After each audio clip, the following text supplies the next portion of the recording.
Hello students, so here we are with the solutions of JEE Main Test 84 uploaded on NTA Bias app today. Right students, so this was actually a tough paper.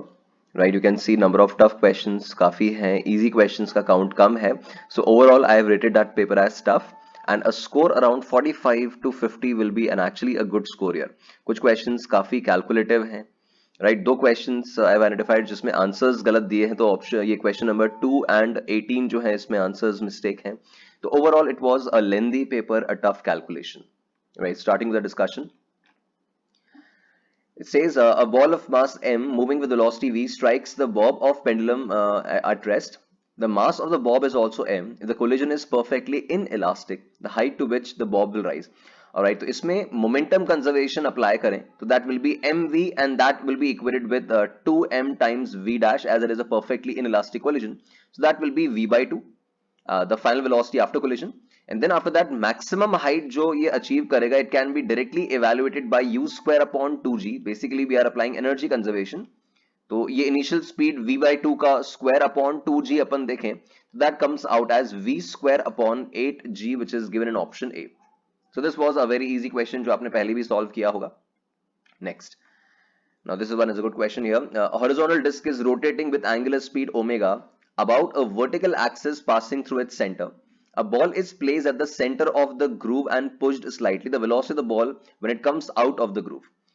Now, if the ball is at let's say a general distance x from here, यहाँ से अगर x distance पे है, तो ऐसे case में and let's say this distance is some r, तो ऐसे केस में इसके ऊपर जो सूडो फोर्स लगेगा, since it is performing a circular motion, इस पे सूडो फोर्स जो लगेगा that will be m omega square r. अगर हम इसका मोशन जो है वो डिस्क के फ्रेम से देखें तो this is m omega square r. If this angle is let's say marked as theta, तो ये इस फोर्स का इस ग्रूव के अलोंग जो कंपोनेंट आएगा यहाँ पे, that component will be m omega square r sin theta. ठीक है, it is m omega square r sin theta. Now this force along the groove, it will be m omega square r sin theta. If we evaluate from this triangle, it will be x by r. So accordingly this force comes out as m omega square x.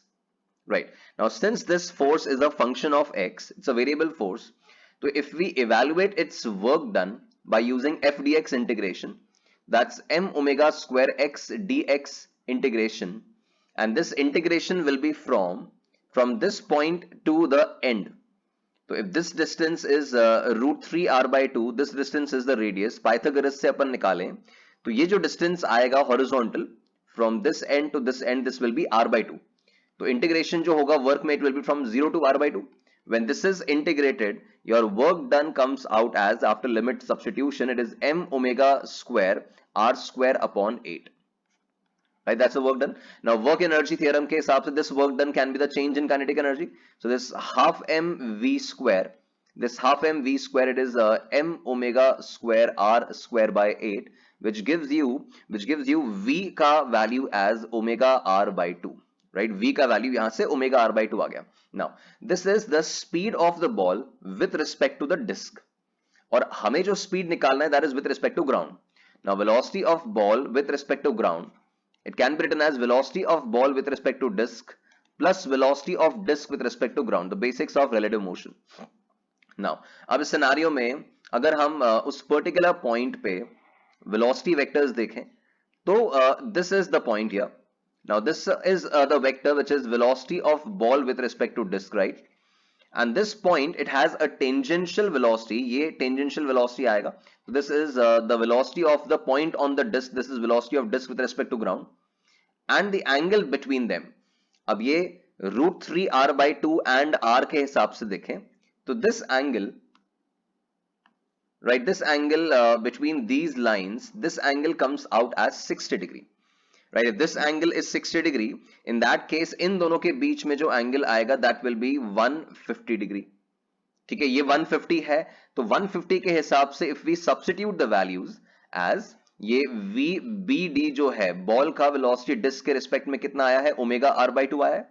अच्छा, ये disc वाले point का velocity ground के respect में कितना होगा, v equals omega r के हिसाब से ये होगा, और इनके बीच में एंगल 150 डिग्री है. So if we apply the formula for resultant, which is let's say v1 square plus v2 square, if we consider this as v1 and this as v2, so v1 square plus v2 square plus 2 v1 v2 cos 150. तो if we substitute the data here, I have checked, इन चारों में से कोई option इसमें match नहीं करेगा.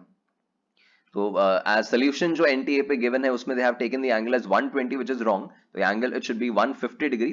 But method हमने discuss कर लिया कि पहले work calculate किया, वर्क एनर्जी थ्योरम से स्पीड निकाल लिया एंड देन रिलेटिव मोशन के कॉन्सेप्ट्स अप्लाई करके हम रिजल्टेंट वेलोसिटी वेक्टर बॉल का with respect to ground calculate कर सकेंगे. So this was a good question here, a tough question. Right, the next one. There are two solenoids of same length and inductance L, but their diameters differ to the extent that one just fit into the other. They are connected in three different ways, right? The first way, they are connected in series but separated by a large distance, this one. The second, they are connected in series with one inside the other with the senses of turning coincided, all right. And third may again one inside the other with the senses of turning opposite, fine, ठीक है. तो अब इस case में when they are far away, तो ऐसे case में mutual inductance वाला इफेक्ट नहीं आएगा. तो आपका L equivalent is straight away L1 plus L2, तो that comes out as 2L0. तो ये तो बिल्कुल सीधा सा पॉइंट हो गया. सेकेंड केस में ऑफ कोर्स जब एक के अंदर एक वो हमने प्लेस किया तो उनके सेल्फ इंडक्टेंस जो होंगे वो तो एग्जिस्ट करेंगे ही, but along with that since they have the same turning sense, तो म्यूचुअल इंडक्टेंस जो होगा वो भी सपोर्टिंग ही होगा. ठीक है, अब सिंस सेम सेंस की बात हो रही है तो m इक्वल्स टू l वाला फैक्टर लेंगे हम, बिकॉज सेम सेंस में रखा हुआ है. तो यहां से this value comes out as 4L0. और वही जब ये ऑपोजिट सेंस में है तो आपका L इक्विवेलेंट जो आएगा it will be L1 plus L2 minus 2m. तो अगेन यहां पे m equals to l place करें तो दैट कम्स आउट एज 0. तो अपने ऑप्शंस मेरे 2L0, 4L0 and 0, which is given in option D. So again this was a well framed question. Next पे चलते हैं. Right, next, an electric dipole is situated in an electric field of uniform intensity E whose dipole moment is P, inertia is I. Right, dipole को slightly displace किया the angular frequency, right, तो straight forward question है. time period definitely हमें ध्यान होगा, it's 2 pi under root I upon PE, right. So omega जो है that is 2 pi upon capital T, तो उसके हिसाब से ये PE upon I under root बचेगा which is PE by I to the power half given in option A. So very straightforward question. Next. Right, next में a hypothetical planet is in the shape of a sphere is completely made of incompressible fluid and has a mass m and radius r. The pressure at the surface of the planet is 0, right. Surface पे 0 pressure मानना है and pressure at the center निकालना है. Right, तो आप देखिए ऐसे case में अगर हम स्मॉल डी आर विड्थ में प्रेशर वेरिएशन देखें पर यूनिट डेप्थ, तो डीपी बाई डी आर जो होता है we know that it is rho into g minus rho g, that dp by d h it is minus rho into g. तो अब ऐसे केस में if we rearrange this scenario, तो आप देखिए this dp by d r first it can be written as minus of rho को हम लिख सकते हैं mass upon total volume, that's 4/3 pi r cube. And g के लिए वी नो कि एक सर्टेन डिस्टेंस r पे the value of acceleration due to gravity inside a solid sphere is gmr upon r cube, है ना, analogous to kqr by r cube in electrostatics, right. So we have dp is equals to, इसको simplify करें तो we have 3 gm square, I think it is 3 gm square upon 4 pi r to the power 6, right, 4 pi r to the power 6 r dr का integration. ठीक है, यहां integration अपन करेंगे. अब इसमें जो इंटीग्रेशन होगा that will be from 0 to capital R, 0 मतलब सेंटर, और सेंटर पे प्रेशर कितना है वो हमें निकालना है, और कैपिटल आर पे प्रेशर जो है दैट इज 0 और एक माइनस साइन रिटेन करना है. तो अब जब इसको अपन सॉल्व करें तो उसके हिसाब से आपका जो प्रेशर वैल्यू फाइनली आएगा लेफ्ट हैंड साइड पे, तो आफ्टर इंटीग्रेशन P बचेगा. यहां स्मॉल r का integration is r square by 2, ये 3/8 का फैक्टर हो जाएगा. We can see this is 3gm square by 8 pi, ये capital R square r to the power 6 में कैंसिल होकर ये r टू द पावर 4 बचेगा. तो that comes out as the final pressure value. This 3gm square upon 8 pi r to the power 4 which is given in option A. So again this was a good question, it cannot be considered as easy. Right, next. A 2 meter long wire of resistance 4 ohm and diameter 0.64 mm is coated with plastic insulation of thickness 0.06 mm. When a current of 5 ampere flows through the wire, the temperature difference across the insulation, right? अब ऐसे case में if we observe the cross section of this wire, इसमें एक insulation ये provided है, जैसे यहां से अपन देखें तो ये इंसुलेशन कोटिंग हो गई। तो ऐसे केस में यूजुअली व्हाट वी डू कि हम एक सर्टेन डिस्टेंस r पे जाते हैं और dr विड्थ का एक एलिमेंट लेते हैं, because it is going to be a radial flow, right? तो रेडियल फ्लो में हम r डिस्टेंस पे जाके dr विड्थ का एक एलिमेंट लेते हैं और उसमें से हीट करंट लिखा जाता है एज ka। a कितना हो जाएगा, सिंस रेडियल फ्लो है तो it will be the curved surface area, तो 2 pi rl into the temperature gradient, it will be dt by dr. Now when this is rearranged, we get dr upon r, and that is equals to 2 pi kl upon h times dt. ठीक है, दोनों तरफ अपन integrate करेंगे तो of course left hand side पे जो integration होगा that will B ln r, और सब्स्टिट्यूशन अपन इनर रेडियस और आउटर रेडियस का करेंगे। Let's say the inner radius is a and the outer radius is b। तो यहां से आपका और चल रहा राइट हैंड साइड पे ये सब कांस्टेंट्स हैं, तो dt का integration will be delta t, तो that delta t will be equals to h ln outer radius upon inner radius and that divided by 2 pi kl। अच्छा, इसके अंदर h जो है, this h it can be substituted at the heat produced which is I square r। तो ये हमें current का value given है, ठीक है। रेजिस्टेंस जो है we are given it is 4 ohm, तो I स्क्वायर r जो है वो अपन यहाँ h की जगह प्लेस कर सकते हैं। तो अकॉर्डिंगली आपका यहां से सब्स्टिट्यूशन के बाद, now that calculation is not going to be easy, it's a very very tough calculation here, ठीक है। मैंने अलग से इसको सॉल्व किया है but actually it is a very tough calculation for examination time. तो यहां से टेम्परेचर डिफरेंस जो आ रहा है delta T, that is 2 degree Celsius, is given in option B. even with approximations the calculation is not easy।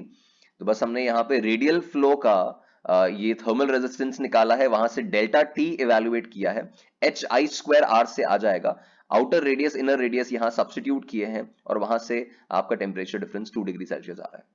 So again it was a tough question. Next, a hanging block of mass m dash prevents a smaller block of mass m from slipping, right? small m जो है ये slip नहीं कर रहा है, all the surfaces are frictionless and all right fine। तो ऐसे case में since small m is not slipping, तो capital M and small m can be considered as a single entity। तो आपका acceleration जो आएगा इसमें, that is the driving force कितना है इसका, m dash g upon total mass which is m dash plus small m plus capital M, right? अब हम अगर इंक्लाइन के फ्रेम में आ जाएं, तो इंक्लाइन के फ्रेम से ऑब्जर्व करने पे वी कैन सी इस ब्लॉक पे एक तो डाउनवर्ड डायरेक्शन में सूडो फोर्स लगना है, और सॉरी डाउनवर्ड डायरेक्शन में mg लगना है, और एक बैकवर्ड डायरेक्शन में सूडो फोर्स लगेगा ma। एंड ऐसे केसेस में जब सूडो फोर्स लगता है, of course we can balance the forces as mg sin theta down the incline and ma cos theta up the incline, जिसमें से स्टैंडर्ड रिजल्ट आप जानते हैं tan थीटा जो आता है that is a by g।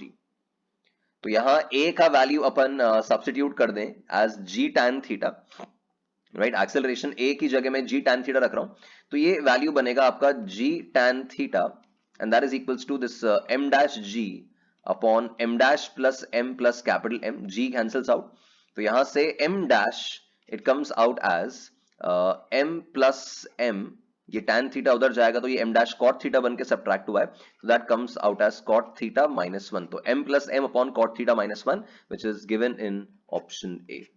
So this was a relatively easier question but not that straightforward। Right, next question पे चलते हैं। Right, next में it says that the stream of neutrons with a kinetic energy। Alright, ये question अब repeated है, around 3-4 test पहले ही आया था। It says kinetic energy of neutrons given है, तो पहले अपन काइनेटिक एनर्जी ये half M we square equals to 0.0327 electron volt है, तो 1.6 10 to the power minus 19। Again it's a tedious calculation, है ना? मास का वैल्यू रखोगे, सब कैलकुलेशन करोगे, तो यहां से v का वैल्यू फाइनली जो आता है, I have calculated it separately, again it is 2500 metre per second, तो v ये आ जाएगा। Now the time taken to travel this 10 meters, right? That distance upon the speed, it comes out as 4 into 10 to the power minus 3 seconds, right? 4 milliseconds में ये travel किया। Now, in this duration, if we calculate the value of fraction, we know that reaction rate जो लिखते हैं dn by dt, that comes out as lambda n। तो यहाँ पे fraction कितना हो जाएगा, that's dn by n and that is equals to lambda dt। तो लैम्डा जो होगा that is 0.693 upon T half is 700 upon dt, that is a small duration as compare to T half. इसको dt की तरह ही यहाँ पे place कर दो। तो ये जब कैलकुलेशन करेंगे तो this calculation comes out as approximately 3.96 into 10 to the power minus 6। Again tough calculation question का ओवरऑल प्रोसेसिंग इजी है ना, बट कैलकुलेशन अगेन बहुत डिमांडिंग है, बहुत चैलेंजिंग है, टाइम कंज्यूमिंग है। Next question. A spring block system lies on a smooth horizontal surface. The free end of the spring is being pulled towards the right with a constant speed 2.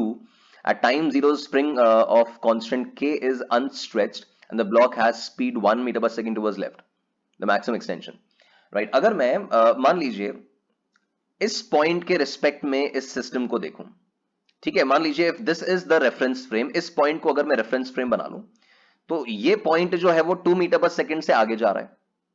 तो अगर इसके ऊपर हम बैठ जाते हैं या फिर इसको हम रेफरेंस बनाते हैं तो इस पॉइंट के रिस्पेक्ट में ब्लॉक की स्पीड जो होगी, the speed of the block with respect to let's say this point P, that speed will be of course हम जब निकालेंगे तो विल बी 1 माइनस 2, तो that comes out as 3 metres per second.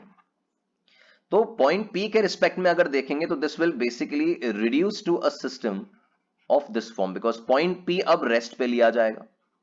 तो एक तरह से इस तरह सिस्टम की तरह ये बिहेव करेगा और ब्लॉक 3 मीटर पर सेकंड से पीछे जा रहा है और हमें मैक्सिमम एक्सटेंशन निकालना है।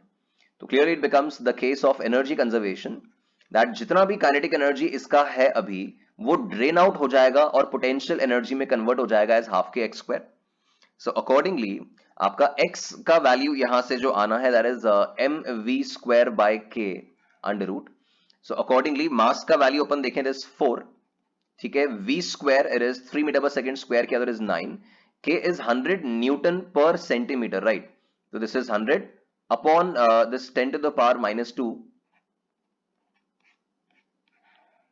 राइट। ये ओवरऑल कैलकुलेशन अपन देखें तो that comes out as I think it is 6 upon 100 metres. तो 6 by 100 आ रहा है, that comes out as 6 centimetres, right. हमें मैक्सिमम एक्सटेंशन सेंटीमीटर्स, अच्छा ऑप्शन सेंटीमीटर में ही है तो उसके हिसाब से ये ऑप्शन सी मिल रहा है। So this was an easy question, not a difficult one, right. Next, the potential energy of a particle varies as given the de Broglie wavelength, right. We know that de Broglie wavelength जो है that lambda is equals to h upon p and that is equals to p को अपन लिख सकते हैं √2mk, right. तो अब for let's say x का value ranging from 0 to 1, since potential energy E not है और total energy mechanical energy 2 E not है, तो ऑफ कोर्स काइनेटिक एनर्जी जो होगा that is the total energy minus the potential energy. तो ऐसे case में टोटल एनर्जी 2 E नॉट है और पोटेंशियल E नॉट है, तो काइनेटिक एनर्जी आपका E नॉट आ रहा है इन दिस रीजन। अच्छा, फॉर x ग्रेटर देन 1 आपका पोटेंशियल एनर्जी 0 है, तो काइनेटिक जो होगा वो मैकेनिकल के बराबर ही होगा। तो हमने दोनों रीजन्स में काइनेटिक एनर्जी निकाल ली। Now since lambda it is inversely proportional to root k, so that lambda 1 upon lambda 2 it can be written as k2 by k1 under root. So k2 by k1 under root के हिसाब से that coming out as √2:1 which is given in option C. So again this was a very easy question. Next, a glass capillary tube is of the shape of a truncated cone with an apex angle alpha, so that its two ends have cross sections of different radii. When dipped in water vertically, the water rises to height h. Radius of its cross section b है and surface tension given है, density दे रखा है, contact angle दे रखा है, value of h निकालना है, right। तो अब इसमें ज्योमेट्री का बहुत स्पेशल रोल रहेगा इसके प्रोसेसिंग में। अब देखिए इस तरह का अगर अपन सिनारियो यहाँ पे बनाए, राइट, देन जो मेनिस्कस यहाँ पे बनेगा, इस तरह का मेनिस्कस अगर बन रहा है, ठीक है, इधर अगर अपन टेंजेंट बना लें तो ऑफ कोर्स ये जो टेंजेंट होगा this will give you the contact angle theta, ठीक है। इस जगह पे there will be the centre, तो इसको जब अपन ज्वाइन करेंगे यहां से तो this distance is of course the radius, ठीक है। यहां पे अगर अपन ये पॉइंट देखें तो ये डिस्टेंस जो है that is the radius of this tube cross section that is b. अब इसमें जब एंगल इवैल्यूएशन हम करें ज्योमेट्री के हिसाब से, as this angle is theta, है ना, ये हमने रेडियस जो बना रखा है वो टेंजेंट के परपेंडिकुलर है, तो ये जो टोटल एंगल यहां पे आएगा that will come out as theta plus, यहां पे एपेक्स एंगल आप देखिए, this apex angle here it is given as alpha, तो ये जो एंगल होगा this angle will be alpha by 2, तो ये जो एंगल होगा this is theta plus alpha by 2, right. तो ऐसे केस में आपका b जो है, this radius this is given as b, तो यहां पे ओवरऑल कैलकुलेशन आपका बनेगा that r cos theta plus alpha by 2 and that comes out as b, ठीक है। अब वी नो दैट ऐसे मेनिस्कस के अक्रॉस जो प्रेशर डिफरेंस होता है that pressure difference is 2s by r, ठीक है। एंड यही pressure difference of course we can equate it to rho g h, because ये ओपन टू एटमॉस्फेयर है ये रीजन, तो आपका प्रेशर डिफरेंस जो है that is rho g h and that is equated with 2s by r, right. Then rho g h में 2s by r, r का value I can place b upon this cos factor, right? So this is b and cos theta plus alpha by 2, right? After this is let's say rearranged, we have h is equals to 2s upon rho bg and cos of theta plus alpha by 2, that comes out as the height. तो इसमें अपन देखें तो 2s upon rho bg cos theta plus alpha, this is given an option, it should be, no, it should be option D, हाँ alpha by 2, right, this is option D, right. तो again this is a very very good question because geometry यहाँ पे involve है, फिर आपको वहां पे radius evaluation करना है, प्रेशर डिफरेंस देखना है और उससे इक्वेट करना है, कैपिलरी का बेसिक थियरी अप्लाई हुआ है बट ज्योमेट्री भी आपको स्मार्टली मैनेज करना होगा। Next question, a ray of light is incident on a glass surface at an angle 45, the lateral shift produced per unit thickness. Now अब ऐसे cases में of course when you are well practiced, है ना, maximum students they remember the value of lateral shift जो आता है, that lateral shift is t times sine of i minus r upon cos r. Of course अगर ये result आपको ध्यान है तो that will definitely help. Now this is shift per unit thickness, तो शिफ्ट पर यूनिट थिकनेस मतलब shift upon t का value given है, sine i minus r upon cos are. Now sine i minus r can be written as sine i cos r minus cos i sin r and that upon cos r. Now shift upon t, the shift per unit thickness is 1 by root 3, this is 1 by root 3, then sin i और cos i जो है ये 45 degree है because 45 पे इसको incidence किया है, तो ये sin i cos i दोनों 1 by root 2 हो जाएंगे, तो 1 by root 2 is common, अंदर ब्रैकेट में भी है cos r minus sin r upon cos r, this is 1 minus tan r, तो यहां से आपका tan r का वैल्यू जो आएगा this is 1 minus root 2 by root 3, तो आपका r का value it comes out as tan inverse 1 minus 2 by 3 under root, तो it's tan inverse 1 minus 2 by 3 under root given in option B. So this was an easy question provided you remember, you recall the formula for lateral shift, right? Then next question में a uniform rod of mass m1 is hinged at its upper end, a particle of mass m2 moving horizontally strikes the rod at the midpoint elastically, right? Elastically hit किया है, particle comes to rest after the collision, then m1 by m2, okay. अब ऐसे case में, ऐसे question में आप देखिए of course since यहां से हिंज है तो there is an external force, तो linear momentum is not conserved, but since external torque is zero तो एंगुलर मोमेंटम इज कंजर्व्ड, तो एंगुलर मोमेंटम में पहले पार्टिकल का मोमेंटम लिखें तो it is m v r, तो एम वी एल बाई 2, और रॉड रेस्ट पे थी और बाद में पार्टिकल रेस्ट पे आ गया और रॉड रोटेट करने लगा, तो that will be I about hinge point into omega, तो यहां से अबाउट हिंज पॉइंट अपन ये वैल्यूज रखें as m two v l by 2 and I about hinge होगा एम एल स्क्वायर बाई 3, तो m one l square by 3 times omega, mass of the rod m one है, तो यहां से omega का value पहले निकाल लिया, तो दैट ओमेगा का value is 3m2v, I guess 3m2v upon 2m1l, right, ये ओमेगा आ रहा है। Now if we write the coefficient of restitution equation with the impact point, तो ऐसे केस में it is E times u1 minus u2 and that is equals to v2 minus v1। अब v2 minus v1 में rod में तो क्या लेंगे vcm और बॉल का वेलोसिटी जीरो हो गया है, अच्छा सिंस कोलिजन इज इलास्टिक तो E will be 1, तो ऐसे केस में vcm we can write it as vcm we can write it as v only। Now since when the rod rotates the center of mass will move in a circle of radius L by 2, so VCM can be written as omega L by 2, ठीक है, तो VCM का value यहां V है, omega का value हम निकाल चुके हैं, it is 3m2v upon 2m1l and that multiplied by l by 2. तो यहां से if we solve, v cancels out, l cancels out, तो this m1 upon m2 it comes out as 3 by 4, that's 0.75. हमें option 3 by 4 given है, it is the option A. So again this was a good question, not that straightforward but a very conceptually good question. Next, the circuit has two oppositely connected ideal diodes in parallel. What is the current flowing in the circuit? अब ये बिल्कुल straight forward लग रहा है. अब battery polarity के हिसाब से this will B forward bias, so short circuit straight wire, और ये रिवर्स बायस है तो ये ओपन हो जाएगा. तो ऐसे केस में this 3 ohm will become irrelevant. तो करंट जो होगा that will be 12 upon R equivalents 4 and 2 in series, तो ये 6 हो गया, तो that comes out as 2 ampere. ये तो खैर बिल्कुल स्ट्रेट फॉरवर्ड क्वेश्चन हुआ. Next, right, next question it says an ideal gas is expanding such that pt square is constant, coefficient of volume expansion. Now this is again a routine question जो आपने solve किया होगा पहले, that pt square equals to constant. Of course we know that volume expansion के लिए मुझे dv upon dt पे पहुंचना पड़ेगा.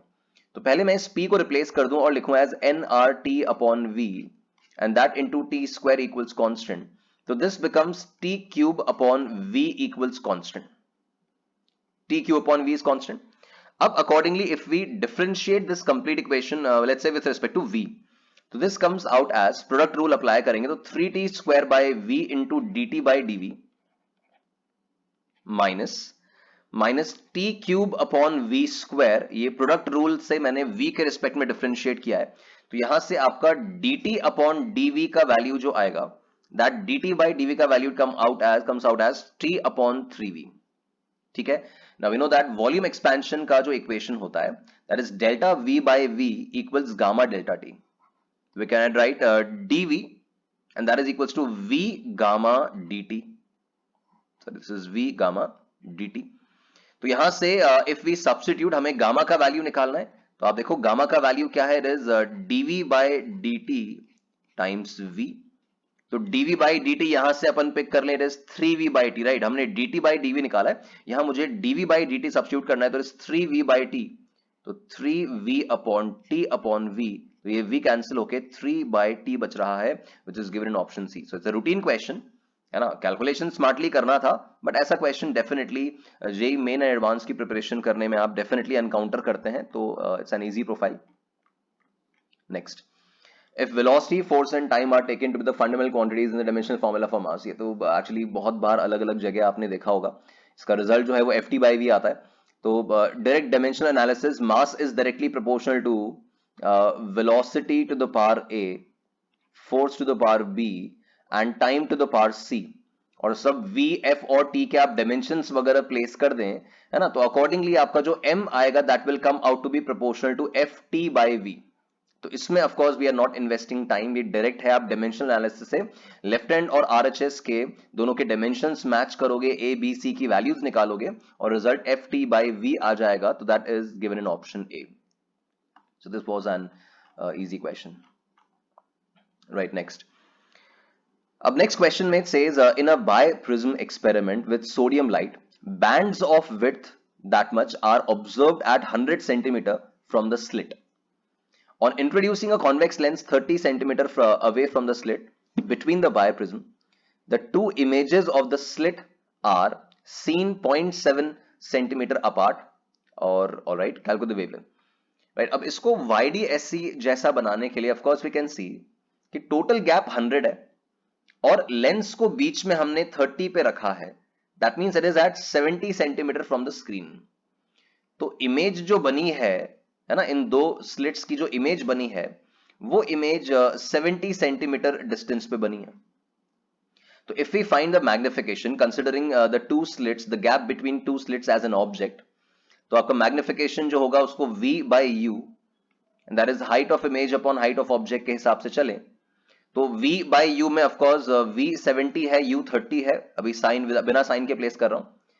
हाइट ऑफ इमेज जो है that is we are given two images of slits are seen 0.7 centimeter apart. तो ये 0.7 है, इमेज के बीच में गैप 0.7, और एक्चुअल में स्लिट्स के बीच में गैप क्या है वो नहीं पता है, तो वो डी ले लेते हैं.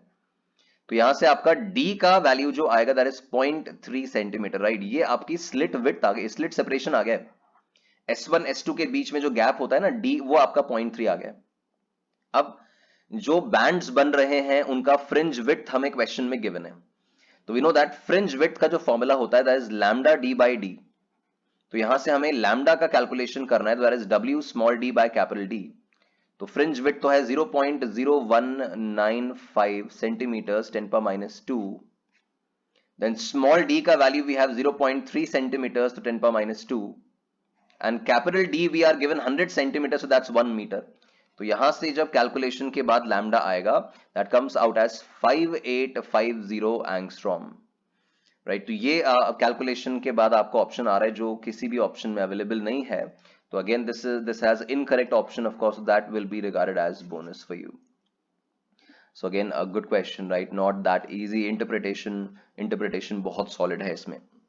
Next, a source of sound S emitting waves of frequency 100, और ऑब्जर्वर जो है वो सम डिस्टेंस पे है, सोर्स की स्पीड दे रखी है एंगल पे, तो apparent frequency, right, this is an easy one. This f dash is equals to f naught times, now since source rest sorry observer rest पे है तो ये तो हो जाएगा सिर्फ v अपॉन, और अप्रोचिंग है तो it will be v minus the velocity component along the line joining. तो along the line joining is vs cos 60।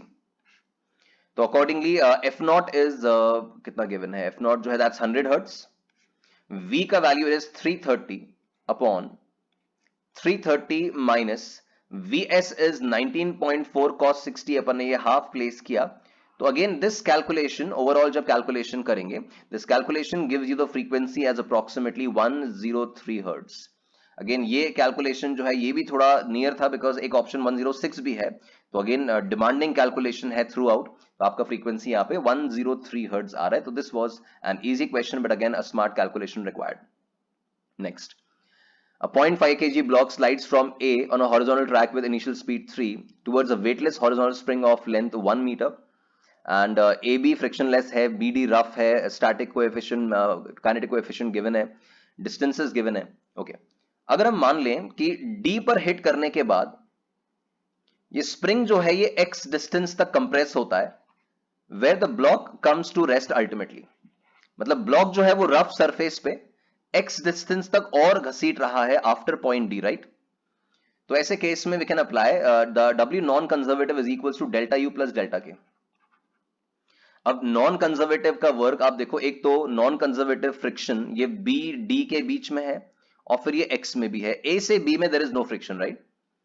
तो ऐसे केस में work done by non conservative force total is minus mu k mg into B D, है ना। ये तो work done by friction है B से D में, then further minus mu k mg into x, ये वर्क डन बाय फ्रिक्शन है वो इस x डिस्टेंस में, and that is equals to the change in potential energy which is half के x square for the spring, and change in kinetic energy, final kinetic energy 0 है block का, और initial kinetic energy half M we square, तो initial speed 3 था। इसको अपन calculate करें तो आप देखिए k का वैल्यू 2 है, तो we have this as x square. Then further calculation में आपका ये वैल्यू जो है this half M we square, ये मास कितना है, मास आपको गिवन है 0.5, तो this comes out as minus 9/4 equals, ये वैल्यूज अगर अपन देख रहे हैं तो that comes out as minus B D कितना है 2.14, दिस इज 2.14, ठीक है। And this will be mu k m g, mu k कितना है, mu k is 0.2, m g is 5, that's 1, so that is minus x। तो कैलकुलेशन में this is x square plus x minus 0.11 and that is equal to 0। और इसको अपन solve करें finally तो ऑफकोर्स वो क्वाड्रेटिक फॉर्मूला से आप सॉल्व करो या फैक्टराइज करो, x कम्स आउट एज 0.1। तो टोटल डिस्टेंस जो इसने चला that is the frictionless part AB which is 2 plus the rough part BD which is 2.14 plus additional 0.1, so that comes out as 4.24 meters। So this was again a good question, ठीक है। Again this is not that challenging, not that difficult, if you manage the situations smartly then this can be a solvable question here। Next question पे आते हैं, K alpha wavelength emitted by an atom of atomic number Z is 11 is lambda, और atomic number क्या होगा कि 4 lambda हो जाए. Fine, this is very easy. You know that lambda जो होता है that is inversely proportional to Z minus 1 का square, Moseley's law. तो accordingly lambda 1 by lambda 2 that will be Z2 minus 1 upon Z1 minus 1 का whole square. ठीक है, तो lambda 1 is lambda, this ratio directly we can write 1 by 4. तो this is Z2 minus 1 का square and Z1 is 11, right? So this will be 10 square. तो यहां से Z2 minus 1 जो आ रहा है, this is 100 by 4, it is 25, this is 5. तो आपका Z2 का value जो आ रहा है, that is 6. तो 6 is the correct answer. This was an easy one. Next, a galvanometer of resistance 30 ohm is connected to a battery of EMF 2 volt with 1970 in series. A full scale deflection of 20 divisions is obtained. अब it says to reduce the deflection to 10 divisions. तो deflection 10 division तब होगा जब आपका current जो होगा वो half हो जाए, और करंट हाफ तब होगा जब आपका रेजिस्टेंस जो है वो डबल हो जाए. तो आप देखिए, अगर मैं नया रेजिस्टेंस R और लगा देता हूं और पहले से 1970 ऑलरेडी था, ठीक है, तो दिस R प्लस 1970 प्लस 30 एक और लगा हुआ है, this complete value it should be twice of the initial resistance. तो twice of initial resistance twice कितना, ये 1970 plus 30 ओम गैल्वेनोमीटर का है, 1970 लगा रखा था. तो यहां से जो R हमें लगाना होगा, I think this is coming out as 4000 minus this 2000, तो R 2000 आ रहा है. But it says resistance value series में फिर टोटल कितना हो जाएगा, तो आपका R नेट सीरीज में 1970 ऑलरेडी था, 2000 आपने और कनेक्ट कर दिया, तो दैट बिकम्स 3970 ओम. तो this again was an easy question here. Right, next, two tangent galvanometers A and B have coils of radius given 8 and 16 and resistance 8 ohm each. They are connected in parallel with a cell of EMF 4, negligible internal resistance. Deflections are 30 and 60. Right, तो ऐसे situation में आप देखिए, as per tangent galvanometer जहां पे वो equilibrium में आता है, वहां this tan theta it should be mu not I upon 2r divided by BH, the horizontal component. तो यहां से अपन ऑब्जर्व करें, of course it should be mu naught ni, तो mu not ni upon 2r. तो इसमें अगर observe करें अपन, तो mu not is constant, BH is constant, 2 is constant, current दोनों में सेम जाएगा बिकॉज दोनों के अक्रॉस वोल्टेज सेम है, दोनों का रेजिस्टेंस भी सेम है, तो current will also be same. तो tan theta here is directly proportional to n by r, और हमें n की वैल्यू निकालनी है. तो we have n1 upon n2 as r1 tan theta 1 upon r2 tan theta 2. Now r1 is 8, tan theta 1, tan 30 is 1 by root 3 upon r2 is 16, radius 16 है, और tan theta 2 tan 60 is root 3.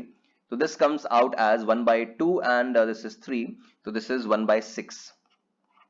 Now n1 has 2 turns, तो आपका n2 जो आ रहा है वो उसका 6 times आ रहा है, तो n2 का वैल्यू आपका 12 turns आ रहा है. So this was again an easy question, basic proportionality.